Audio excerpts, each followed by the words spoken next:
Friends, today we will discuss topic lysosomes. तो previous turn पे हमने डिस्कस किया था, वो हमने किया था गोल्गी एपरेटस. अब हम जो डिस्कस करेंगे वो डिस्कस करेंगे हम लाइसोसोम्स. अब लाइसोसोम्स क्या होते हैं? These are the membrane bound vesicles that are produced by the Golgi apparatus.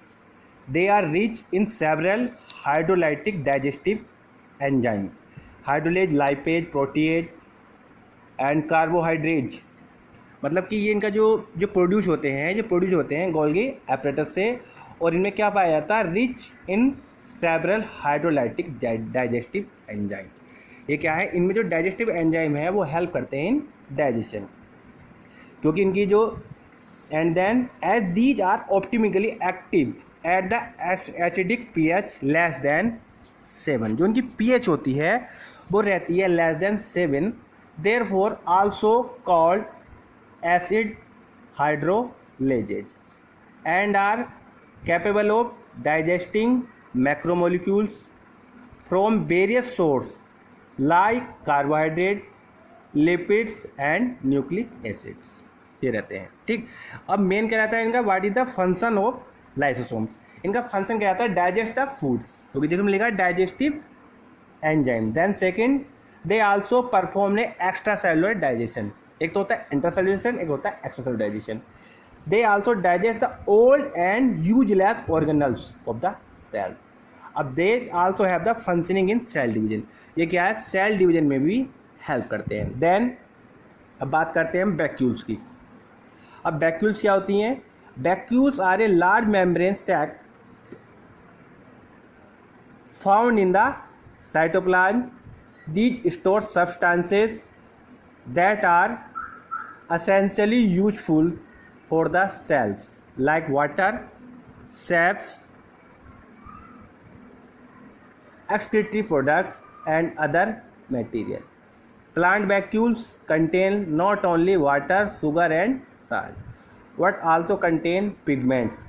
देखो क्या होता है प्लांट्स में, क्या रहता है? पिगमेंट रहते हैं, जिसके कारण उनका कलर क्या रहता है? ग्रीन रहता है. But also contain pigment and toxic molecules and also occupy up to 90% volume of the cells. मतलब कि 90% वॉल्यूम जो रहता है वो सेल का इनसे रहता है. The plant tonoplast facilitates transport the number of the ions and other material against concentration gradient into the vacuole. Mitochondria. अब हम बात करेंगे. देन सेकंड जो है हमारा टॉपिक है वो है हमारा माइटोकॉन्ड्रिया. माइटोकॉन्ड्रिया क्या होता है? माइटोकॉन्ड्रिया को हम एनर्जी हाउस भी कहते हैं. जैसे कोई डायग्राम में देखेंगे, देखो जो फोल्डिंग दिखाए रखे हैं इन्हें हम बोलते हैं cristae. Outer membrane, inner membrane ये स्पेस है. एंड देन इसमें क्या रहता है? ये मैट्रिक्स रहता है. अब बात करते हैं हम माइटोकॉन्ड्रिया की.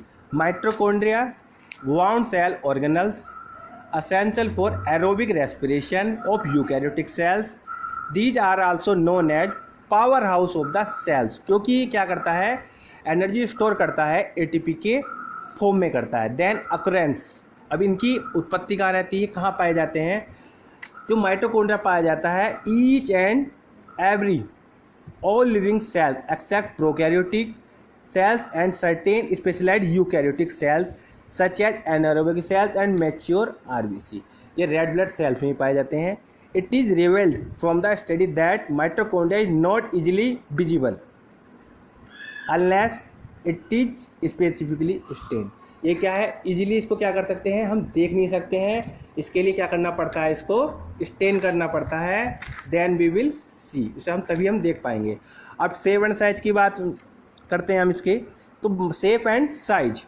अब बात है mitochondria very considerably according to the shape and size. They have varying shape such as granular, fibrillar, spherical, oval, discoidal etc. Average size of mitochondria is 2 to 6 micron in length and 0.5 micron in diameter. ठीक है. अब इसमें क्या आता है? 2 membrane रहती है, inner membrane रहती है, आउटर मेम्ब्रेन्स रहती है. अब बात करते हैं कि जो फंक्शन है, what is the function of mitochondria. Mitochondria के फंक्शंस क्या होते हैं? Mitochondria provide important intermediates for the synthesis of several biochemicals like pyrimidines, alkaloids. The inner chamber matrix of the mitochondria has enzyme for the synthesis of fatty acid, help in regulation of cellular metabolism,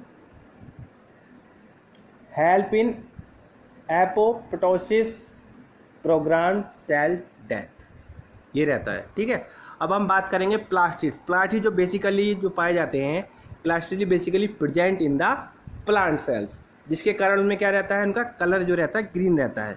plastids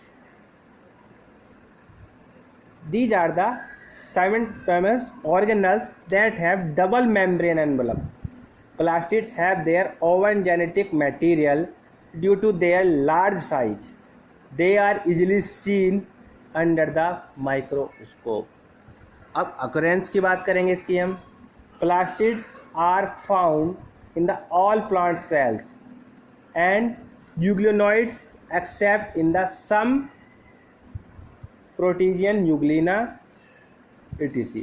अब types बात करते हैं। Types क्या आते हैं, जो types रहते हैं, plastid different in 3 different types, leucoplast, chromoplast and chloroplast. अब क्लोरोप्लास्ट क्या, अब बात करते हैं पहले क्रोमोप्लास्ट की। फर्स्टली बात क्लोरोप्लास्ट की। The chloroplast contain the chlorophyll. These are the plastids which are greenish in color, containing photosynthesis pigment chlorophyll and the carotenoids. These pigments are responsible for trapping the light energy essential for the photosynthesis, the synthesis of organic food from an inorganic raw material in the presence of sunlight. अब क्या होता है कि chloroplast की वजह से ही plants में क्या होती है, फोटोसिंथेसिस होती है। देन उसके बाद क्या करते हैं, वो भोजन का निर्माण करते हैं।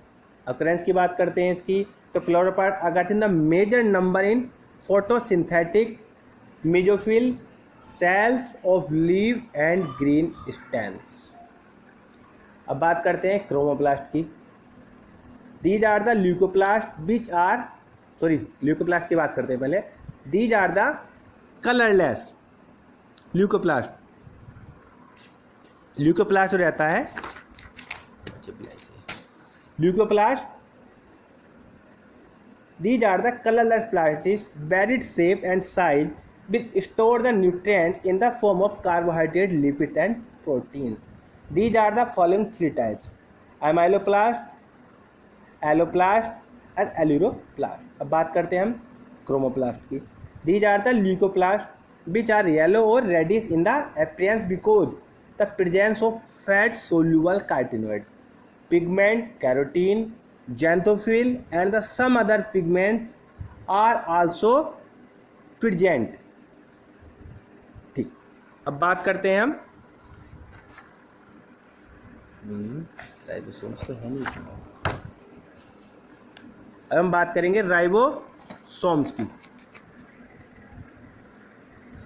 These are the small subspherical granules not bounded by। अब राइबोसोम्स का काम क्या रहता है, प्रोटीन सिंथेसिस का। 2 टाइप्स के राइबोसोम्स रहते हैं, 70s राइबोसोम्स और 80s ribosomes. These are found in the prokaryotes और 80s पाए जाते हैं, These are found in the eukaryotes. मतलब कि ये पाए जाएंगे यूनिसेलुलर में, ये मल्टीसेलुलर में। लार्ज सब यूनिट 50s और इनकी रहती है लार्ज सब यूनिट 60s।